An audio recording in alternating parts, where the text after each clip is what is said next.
Fatos e versões. O que vai impactar na sua vida agora no Café com Política. No Café com Política de hoje, a gente recebe aqui nos estúdios o Controlador-Geral do Estado, Rodrigo Fontinelli. Fontinelli, bom dia, bem-vindo, prazer recebê-lo aqui no Café com Política. Bom dia, Rodrigo. Prazer estar aqui novamente e obrigado pela oportunidade. Nós é que agradecemos. Bom, para começar o bate-papo, queria falar um pouco a respeito da Semana Internacional do Controle Interno, que foi realizada pela Controladoria-Geral do Estado no meio do mês de maio do mês passado, entrando para a agenda oficial de eventos. Eu sei que vocês criaram, inclusive, algumas novidades, que tem algumas novidades para falar, sobretudo no que diz respeito ao combate à corrupção no Estado. Conta pra gente o que saldo que há desse evento e o que já se criou de mecanismo para combater a corrupção no Estado. Bom, Rodrigo, a gente nessa semana a gente trouxe palestrantes nacionais e internacionais que discutem sobre o tema, mas também a gente lançou o nosso plano anticorrupção do governo Romeu Zema. Esse plano ele é composto por ações que a gente já vem implementando desde do começo de 2019, são 57 ações já implementadas, dentre elas a criação do Núcleo de Combate à Corrupção dentro da própria CGE, que até nos possibilitou a celebrar o primeiro acordo de leniência da nossa história, e também 89 ações que a gente planeja fazer nos próximos 5 anos, ou seja, são ações que vão além de ações de governo, mas ações de Estado que são relacionadas à prevenção, detecção e ao combate, à remediação mesmo da corrupção. Olá, bom dia, Rodrigo. E fala pra gente também, né, algumas dessas ações. Detalha, destrincha mais esse plano pra gente. Bom dia, Adriana. Além dessas duas ações que eu citei, né, a criação desse núcleo e também uma criação de uma delegacia de combate à corrupção na própria Polícia Civil, a gente tem diversas ações relacionadas à transparência, e a transparência talvez seja o principal instrumento para a prevenção do combate à corrupção, né? Da prevenção à corrupção. Então a gente tem ações, por exemplo, relacionadas à melhoria no nosso portal de transparência, que culminaram inclusive com a nossa melhora no ranking da CGU, que é um ranking que analisa os estados em relação à transparência, tanto a parte ativa como passiva, e Minas chegou agora ao primeiro lugar, justamente por essas melhorias que a gente fez no portal da transparência e também atendendo ao cidadão que nos procura via lei de acesso à informação, respondendo, né? Coisa que não era feita. E atualmente, hoje a gente não deixa o cidadão sem resposta em relação a esses pedidos de informação. Quando a gente fala em portal da transparência, controlador, muitas vezes o cidadão comum tem dificuldade de compreender os dados que estão lá. Nós, jornalistas, a gente vive escrafunchando os portais de transparência por aí, porque é a nossa função, e às vezes até quem já está mais acostumado com essa linguagem tem uma certa dificuldade para compreender o que está ali. Ainda é um desafio para o poder público se aproximar do cidadão nesse sentido, de que se ele acessar o portal da transparência, ele vai conseguir entender mais a fundo o que está ali de prestação de contas para ele mesmo, daquilo que é feito com dinheiro que é do próprio cidadão, do próprio pagador de impostos? Rodrigo, você tem razão nessa dificuldade. Inclusive a gente fez, no começo do ano passado, a gente fez uma pesquisa com o usuário, né, desse portal, e a partir desse resultado a gente implementou melhorias. Então hoje a gente tem algumas consultas no portal de transparência, eu convido a todos para conhecer o portal de transparência mineiro, algumas consultas que já são pré-definidas. Então fica mais fácil, né, do cidadão que quer entender melhor os gastos, como é que o dinheiro dele está sendo empregado, fica muito mais fácil do que era anteriormente. E agora em junho a gente está lançando algumas outras funcionalidades, dentre elas uma consulta, e acho que isso é bem interessante a gente falar num programa como esse, que tem uma repercussão como o Café com Política tem, uma consulta para a gente analisar todos os gastos relacionados ao acordo da Vale. Então é uma demanda da população, já que é um montante de recursos muito grande, né, que o governo vai executar, e todos esses gastos vão estar num hot site que a gente chama, né, dentro do próprio portal de transparência. O Estado, Minas Gerais, está sendo protagonista, né, nesse enfrentamento à corrupção. Os resultados, o senhor citou aí, por exemplo, a questão do portal da transparência que conseguiu estar em primeiro lugar, né? Outros resultados já começam a aparecer também? Sim, hoje nós já somos o terceiro estado que mais aplica a lei anticorrupção, né? A famosa LAC ali de 2013. O que é a aplicação? Aí são as penalidades, né? Um bom sistema anticorrupção, ele é composto de ações preventivas, já citei algumas aqui, ações detectivas, porque mesmo que a gente tenha sucesso nas ações preventivas, alguma irregularidade pode acontecer, então a gente tem que focar nas ações detectivas também, mas também temos que ter essas ações punitivas. E hoje, Minas já concluiu 15 processos de responsabilização de pessoa jurídica. Só para você ter uma ideia, Adriana, de 2015 a 2018 foi concluído um processo. De 2019 a 2022, né, meados de 2022 que nós estamos, já concluímos 14 processos, né? Então hoje Minas é o terceiro estado com mais processos de responsabilização de pessoas jurídicas concluídos. E no caso de servidores que são flagrados praticando atos de corrupção, como é que fica isso? Também está lá com a gente, né, na controladoria. A gente tem a corregedoria, é responsável por abrir esses processos administrativos disciplinares. Inclusive fizemos melhorias junto nessa semana internacional que você mencionou, Rodrigo. A gente lançou alguns decretos, né? Dentre eles, um decreto que aprimora, né, essas eventuais sanções que a gente precisa, né, que é parte de todo um sistema anticorrupção que a gente tem implementado. Na sua concepção, controlador, qual que é a raiz da corrupção? Hoje, quando a gente fala em política, é difícil a gente não associar a atos de corrupção, à sociedade de uma forma geral, né? Eu gostaria de uma análise do senhor em relação a isso. Adriana, e eu vou ter que agradecer novamente essa pergunta, porque eu acho que muitas vezes a gente acaba enxugando gelo quando a gente fala de corrupção, né? Porque a gente só pensa na parte a posteriori. A corrupção aconteceu, a gente tem que pegar, tem que prender, isso tudo é muito importante, tem que reaver o dinheiro, isso tudo é importante. Mas quando a gente estuda realmente o combate à corrupção e o que deu certo no mundo, a gente vê que tudo é uma mudança de comportamento, né? Então eu vou te dar um exemplo. Se a gente tivesse um exemplo em termos de comportamento, quando eu era pequeno, né, acho que todos nós aqui, a gente andava no carro sem cinto, tinha carros que não tinham nem cinto atrás, né? Isso era muito normal e a gente se sentia inclusive seguro. Hoje é inviável. Foi o quê? Foi uma mudança de comportamento. Claro que precisou de uma legislação, mas também precisou de toda uma cultura a ser modificada. Quando a gente fala de combate à corrupção, a gente também precisa melhorar esse comportamento, né? E já existem diversos estudos relacionados às ciências comportamentais que indicam que cerca de 10% das pessoas elas vão fazer o correto independente de legislação, do que os outros estão fazendo.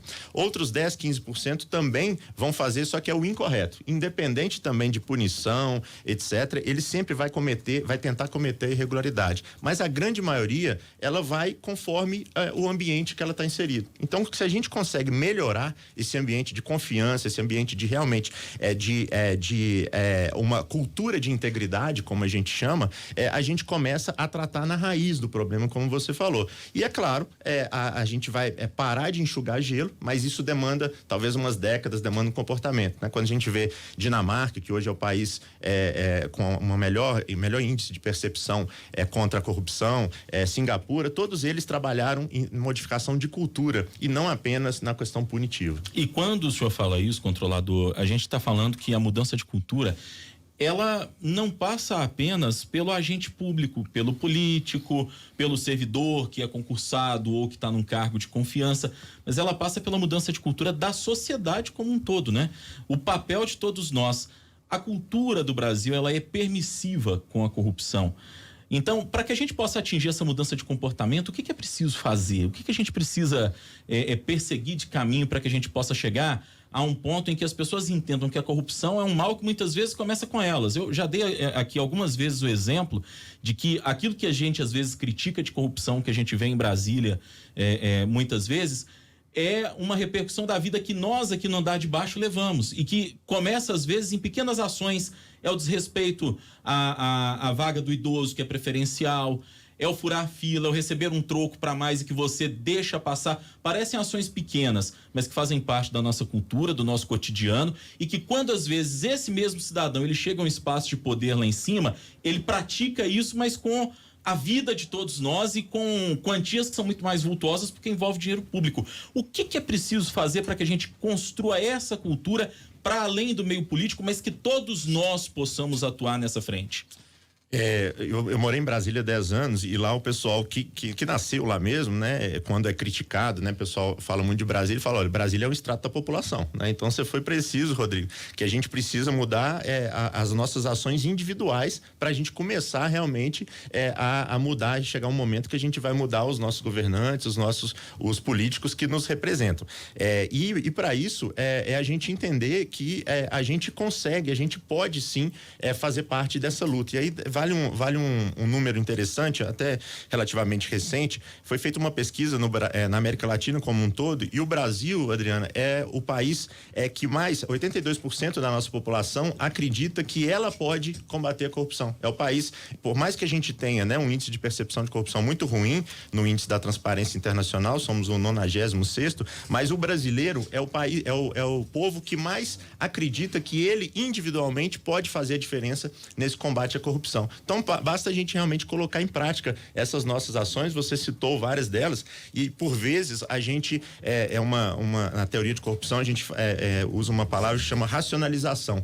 Por vezes é a gente justificar uma conduta irregular, por exemplo, parar na fila dupla para pegar o nosso filho na escola, a gente justifica para dormir tranquilo. Falar, olha, se eu não fizer isso, outro vai fazer, tá todo mundo fazendo, né? E essa cultura é que a gente precisa mudar. E dentro do Estado, a gente tem a Política Mineira de Promoção da Integridade, que ela trata sim das ações relacionadas aos agentes públicos, mas também em relação aos agentes privados e à sociedade. A gente tem ações trazendo toda a população para esse combate, para essa luta que é, como você falou, Rodrigo, é de todos nós.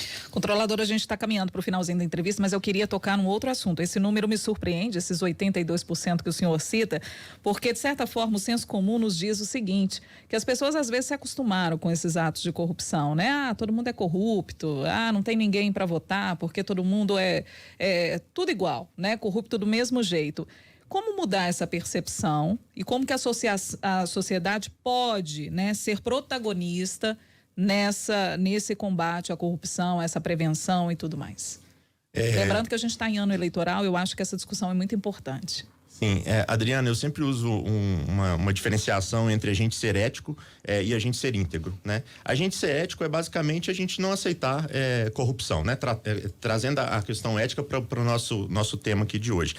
Basicamente, olha, eu não aceito corrupção, eu não aceito propina e ponto. Você ser íntegro vai muito além disso. Você não aceita e você combate, né? Então você vê uma irregularidade, você não faz parte dessa irregularidade, mas você toma as devidas providências. Então você faz uma denúncia, né? No caso nosso, a gente tem a Ouvidoria Geral do Estado, que é responsável por receber todas essas denúncias. Então você não se acomoda em relação a uma temática tão importante como essa de combate à corrupção. Então acho que o que a gente precisa é disso, né? Às vezes a gente é muito passivo nas nossas ações, sejam elas individuais, como setor privado e até mesmo, às vezes, no setor público. Então, o que a gente precisa é mesmo se revoltar em relação a isso, né? A corrupção, ela mata, né? Em última instância, ela mata. Então, a gente não pode simplesmente, eu não recebi propina, eu não aceito não cometo nenhuma irregularidade, mas o meu colega do lado aqui está cometendo, mas isso é uma coisa dele. Deixa que depois ele que vai pagar por isso em algum momento. Não, a gente tem que realmente fazer a nossa parte. Antes da hora do bate-pronto, uma oportunidade boa, o senhor citou aí a Ouvidoria Geral do Estado, para aquele cidadão que é servidor ou que às vezes não é servidor e que flagrou algum ato de corrupção e que quer denunciar, até para não aceitar isso que o senhor acabou de falar. Qual é o canal que essa pessoa pode acessar para falar com o Estado e denunciar? Bom, a Ouvidoria Geral do Estado, ela tem vários canais, né? Até de forma presencial, né? Na própria cidade administrativa, mas ela tem o 162, ela tem o site, né? Que hoje as pessoas acabam preferindo fazer via forma eletrônica. Isso pode ser feito em anonimato, isso é importante também o cidadão saber, né? Às vezes, por algum motivo, ele não quer se identificar. Agora, aproveitando a oportunidade, se você vai denunciar, tenta colocar os principais elementos, né? Tenta nos dar uma possibilidade, provas, né? Porque assim a gente vai conseguir. A entrada é pela Ouvidoria Geral, mas quem apura somos nós da CGE, né? A Controladoria. Então, quanto mais provas, né, você colocar, mais fácil vai ser a nossa apuração, mais célere vai ser essa apuração e melhor vai ser o resultado.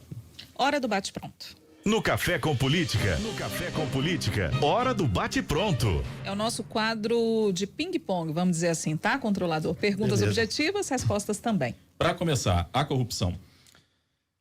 A corrupção mata, né? Como eu disse, e a gente não tem que ter tolerância zero em relação a ela. Maior desafio para combater a corrupção? Essa mudança de cultura, né? Da gente entender que nós, indivíduos, que somos o principal fator para a gente combatê-la. Transparência. Essencial, maior e melhor instrumento para esse combate. O dinheiro público? De todos nós, né? E por isso que todos nós, não apenas os agentes públicos, devem zelar por ele. O governo de Minas para combater a corrupção, o papel do governo. Exemplo, e hoje referência nacional. Recebemos aqui no estúdio o Controlador-Geral do Estado, Rodrigo Fontinelli. Controlador, muito obrigada pela participação, pelos esclarecimentos. Espaço aberto aqui no Super N, viu? Eu que agradeço, Adriano, Rodrigo, foi um prazer. Prazer foi nosso em recebê-lo. Muito obrigado.